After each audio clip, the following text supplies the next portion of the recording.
আজকের আমাদের আলোচনার বিষয়বস্তু ক্লাস 9-এর চ্যাপ্টার 4.1-এর প্রথম অংশ অর্থাৎ পরমাণুর গঠন। আজকের দিনে দাঁড়িয়ে আমরা পরমাণুকে যেমন জানি, আজ থেকে কয়েকশো বছর আগে কিন্তু পরমাণু সম্পর্কে আমাদের এরকম ধারণা ছিল না। আসলে পরমাণু বা অ্যাটম এই শব্দটার সঙ্গেই তখন আমাদের পরিচয় ছিল না। এই যে পরমাণুর গঠন আমরা বলছি, যে পরমাণু একটা অতি ক্ষুদ্রাতি ক্ষুদ্র জিনিস, তার মধ্যে আবার কি কি রয়েছে তোমরা যদিও আগের ক্লাসগুলোতে জানো যে পরমাণুর মূল তিনটি কণিকার নাম, ইলেকট্রন, প্রোটন, নিউট্রন, তাদের প্রকৃতি সম্পর্ক কিছুটা ধারণা তোমাদের ক্লাস 7 বা 8-এ আছে, কিন্তু পরমাণুর গঠনের ডিটেলস ধারণা তোমরা কিন্তু মোটামুটি ক্লাস 9-এ পাবে। আমরা চেষ্টা করব ভিডিওর মাধ্যমে তোমাদেরকে সম্পূর্ণ এই চ্যাপ্টারটার ধারণা দিতে, সুতরাং আশা করব ভিডিওটা তোমরা শেষ পর্যন্ত দেখবে। গল্পের শুরুটা এরকম, আজ থেকে 3000 বছর আগে ভারতীয় বিজ্ঞানী কনাদ পরমাণু এই নামটা ব্যবহার না করলেও তিনি বলেছিলেন যে প্রত্যেক পদার্থ ক্ষুদ্র ক্ষুদ্র অনেক কণা নিয়ে তৈরি, অর্থাৎ একটা পদার্থ যাকে আমরা বড় একটা ধরো টুকরো দেখি, ধরো তোমাদের হাতে একটা লোহার টুকরো আছে, কি কারোর হাতে একটা কয়লার টুকরো আছে। ঘটনাটা হচ্ছে এই যে জিনিসটা তৈরি, এই জিনিসটা অনেক ছোট ছোট ছোট ছোট জিনিস দিয়ে তৈরি। সেই ছোট ছোট জিনিসগুলো কি, তাদের প্রকৃতি কীরকম, এই সম্পর্কে কিন্তু কোনো ক্লিয়ার আইডিয়া মানুষের ছিল না। এরও পরে একজন গ্রিক বিজ্ঞানী ডেমোক্রিটাস, তিনিও কিন্তু একই কথা মূলত বলেছিলেন, কিন্তু প্রথম পরমাণুবাদ বা একটা পরমাণু সম্পর্কে কিছু ধারণা দেন যে বিজ্ঞানী, তিনি হচ্ছেন জন ডাল্টন। উনি 1808 সালে উনি একটি পরমাণুবাদ বা একটা অ্যাটমিক থিওরি প্রপোজ করেন, যদিও সেই থিওরিতে পরমাণুকে নিরেট বলা হয়েছিল। ঘটনাটা হচ্ছে সেখানে প্রথম পরমাণুর ধারণা দিলেও পরমাণুর সেই ধারণাটা কিন্তু সঠিক ছিল না। পরমাণুকে ধরে নেওয়া হয়েছিল একটা নিরেট অবিভাজ্য কণা। দুটো শব্দের ওপর আমি জোর দিচ্ছি, একটু দেখো। সেই দুটো শব্দের একটি হচ্ছে নিরেট এবং আরেকটি হচ্ছে অবিভাজ্য। অর্থাৎ জন ডাল্টনের ধারণা পর্যন্ত যদি আমরা পরমাণুকে জানি, সেখানে পর্যন্ত পরমাণুকে ধরে নেওয়া ছিল নিরেট। আমরা পরবর্তীকালে যখন আমরা পরমাণু গঠন করবো তখন আমরা দেখবো যে পরমাণু নিরেট নয়, সে সংক্রান্ত পরীক্ষা নিরীক্ষা আলোচনা হবে, কিন্তু এই কনসেপ্টটা ছিল ভুল। এবং দ্বিতীয় যে কথা, অবিভাজ্য, অর্থাৎ একে আর ভাঙা যাবে না, এর নিচে আর কিছু নেই, this is the last particle, এই কনসেপ্টটাও কিন্তু ভুল ছিল। এর পরবর্তীকালে একাধিক এক্সপেরিমেন্ট হয়, মূলত ঊনবিংশ শতাব্দীর শেষ থেকে বিংশ শতাব্দীর গোড়া পর্যন্ত। সেখানে একটি গুরুত্বপূর্ণ এক্সপেরিমেন্ট, যেটা আজকের ভিডিওতে আমরা মূলত আলোচনা করবো, যে ক্যাথোড রে এক্সপেরিমেন্ট, যেটা বিজ্ঞানী উইলিয়াম কুকস করেছিলেন। এছাড়া বিভিন্ন পরমাণুর মধ্যে এক্স রে পাঠিয়ে বিভিন্ন মৌল বা যৌগের মধ্যে দেখা গেছিল যে কখনোই পরমাণু শেষ কণা নয়, এর পরেও কিছু রয়েছে। এবং মূল তিনটে যে সাবঅ্যাটমিক পার্টিকেল বা মূল তিনটে যে পরমাণুর কণা, সেগুলো কি ইলেকট্রন, প্রোটন এবং নিউট্রন। তাদের মধ্যে প্রথম আবিষ্কার হয়েছিল যে কণাটা ইলেকট্রন। আজকে আমরা সেই ইলেকট্রন আবিষ্কারের গল্পটাই একটু শুনব। ইলেকট্রন আবিষ্কার করেছিলেন কিন্তু রাদারফোর্ড, তার নামটা দিয়েছিলেন বিজ্ঞানী স্টোনি।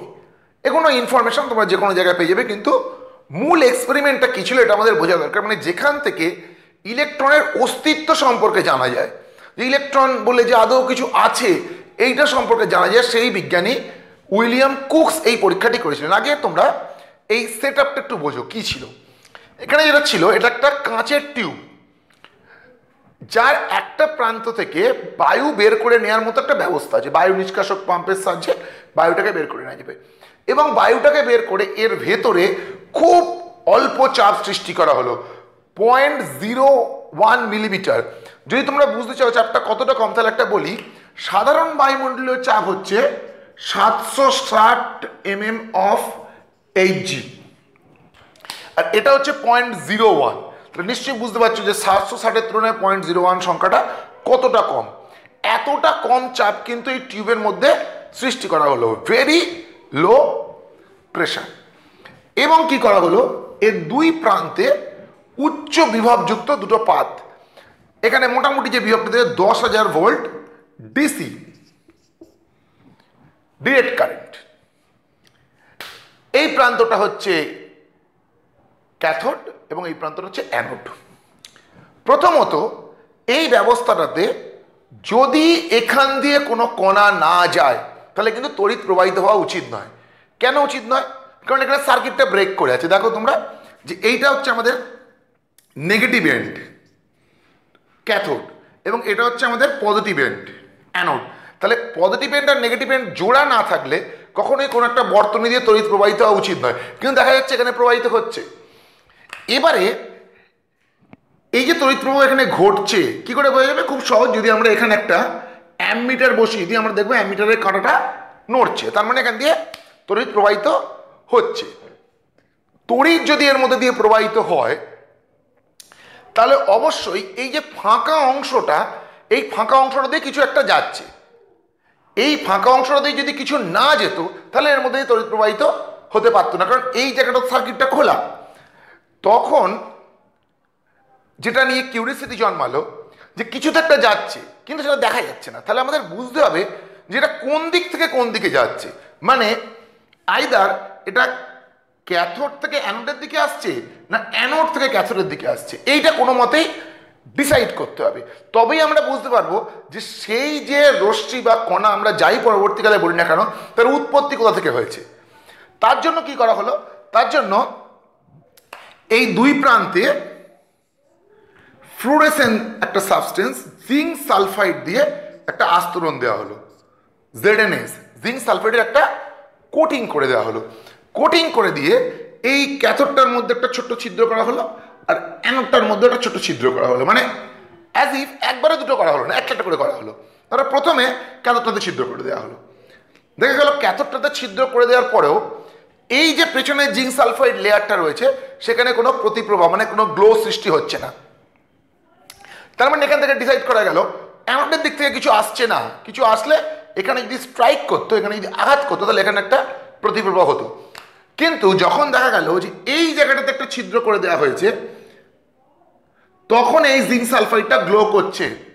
তার মানে এটুকু এখান থেকে সিদ্ধান্ত নেওয়া গেল নিশ্চয়ই ক্যাথোড থেকে কিছু একটা বেরিয়ে অ্যানোডের দিকে গেছে। কি বেরিয়েছে তার প্রকৃতি কিরূপ সেটা পরের কথা, কিন্তু এটুকু ডিসাইড করা গেল যে যেহেতু এই সার্কিটটার মধ্যে দিয়ে তড়িৎ প্রবাহিত হচ্ছে তার মানে অবশ্যই এই সার্কিটটা দিয়ে এখান দিয়ে কোনো একটা পার্টিকুলার ফ্লো হচ্ছে যেটা এই সার্কিটটাকে জুড়েছে, আদারওয়াইজ যেতেই পারতো না তড়িৎ। দ্বিতীয়ত যেহেতু এই অ্যানোডের পিছনে প্রতিপ্রভাটা সৃষ্টি হচ্ছে তার মানে ক্যাথোড থেকে কিছু একটা বেরিয়ে এই অ্যানোডটাকে ভেদ করে যে ছিদ্র করা থাকলে পেছনে গিয়ে আঘাত করেছে এবং সেখানে একটা গ্লো তৈরি হয়েছে।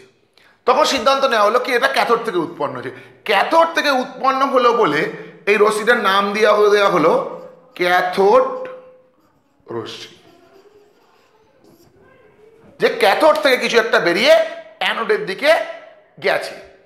এরপরে এই রশ্মির প্রকৃতি নির্ধারণের কাজ শুরু হলো, যেটা কেমন রশ্মি। তখন দেখা গেল যদি আমরা এই দুদিকে কোনো একটা ইলেকট্রিক্যাল ফিল্ড দিই, ধরো এখানটাতে আমরা দিলাম পজিটিভ ফিল্ড, এখানটাতে আমরা দিলাম নেগেটিভ ফিল্ড,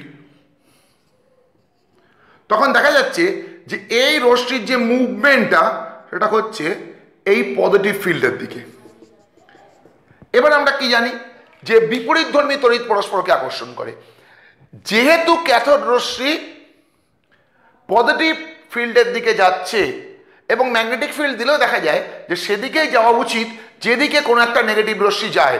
সেখান থেকে সিদ্ধান্ত নেওয়া হলো এই যে ক্যাথোড রশ্মি এটা অবশ্যই ঋণাত্মক কোনো কণার স্রোত, ঋণাত্মক কণার স্রোত। কারণ কি? কারণ এই রশ্মিটা বেঁকেছে ধনাত্মক প্লেটের দিকে বা ধনাত্মক আধানের দিকে, এবং এই গতিপথে যদি কোনো একটা হালকা ধাতু নির্মিত চাকা রাখা হয় দেখা যাচ্ছিল যে সেই চাকাটা ঘুরছে, তার মানে এইটার সঙ্গে ভরও আছে। তাহলে এই এক্সপেরিমেন্ট থেকে এটুকু বোঝা গেল যে ক্যাথোড থেকে কিছু একটা বেরিয়ে অ্যানোডের দিকে যাচ্ছে যেটা ঋণাত্মক আধানগ্রস্ত এবং যার কিছুটা ভর রয়েছে। পরবর্তীকালে বিভিন্নভাবে চেক করা হয়েছিল যে এই রশ্মির কোনো পরিবর্তন হয় কিনা, কি করে? ভেতরের গ্যাসকে বদলে দিয়ে কিংবা এই তড়িৎদ্বার মানে ক্যাথোড অ্যানোড হিসেবে যে ধাতুগুলো ব্যবহার করা হয়েছিল সেই ধাতুগুলোকে বদলে দিয়ে। কিন্তু প্রত্যেক ক্ষেত্রেই দেখা গেছিল যে ক্যাথোড রশ্মির যে প্রকৃতি, সেই প্রকৃতিতে কোনোরূপ পরিবর্তন আসেনি, অর্থাৎ ক্যাথোড রশ্মি যেমনকার তেমনই ছিল।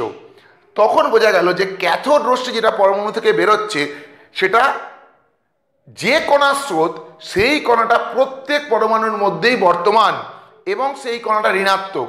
তখন বিজ্ঞানী স্টোনি এই কণাটার নামকরণ করেন যে ইলেকট্রন। এইভাবে এই ক্যাথোড রে ডিসচার্জ যে এক্সপেরিমেন্ট বা এই ক্যাথোড রশ্মি মোক্ষণ নলে বোঝা যায় যে পরমাণু অন্ততপক্ষে কোনো একটা ঋণাত্মক কণা তার মধ্যে অবশ্যই রয়েছে, যে কণাটাই এই রশ্মির আকারে এই এক্সপেরিমেন্টের সময় ফ্লো করেছিল। এবং যে ঋণাত্মক কণাটা আবিষ্কার হলো তখন কিন্তু জিনিসটা একটা বোঝা গেল যে অবশ্যই পরমাণুর মধ্যে কোনো না কোনো একটা ধনাত্মক কণা রয়েছে, আদারওয়াইজ পরমাণু কখনোই তড়িৎ নিরপেক্ষ বা ইলেকট্রিক্যালি নিউট্রাল হবে না। পরমাণুর সেই ধনাত্মক কণা কীভাবে আবিষ্কার হলো তা আমরা পরের ভিডিওতে আলোচনা করব। আশা করি ভিডিওটা প্রত্যেকের ভালো লেগেছে। প্রত্যেকের শুভকামনা জানিয়ে ভিডিও শেষ করলাম।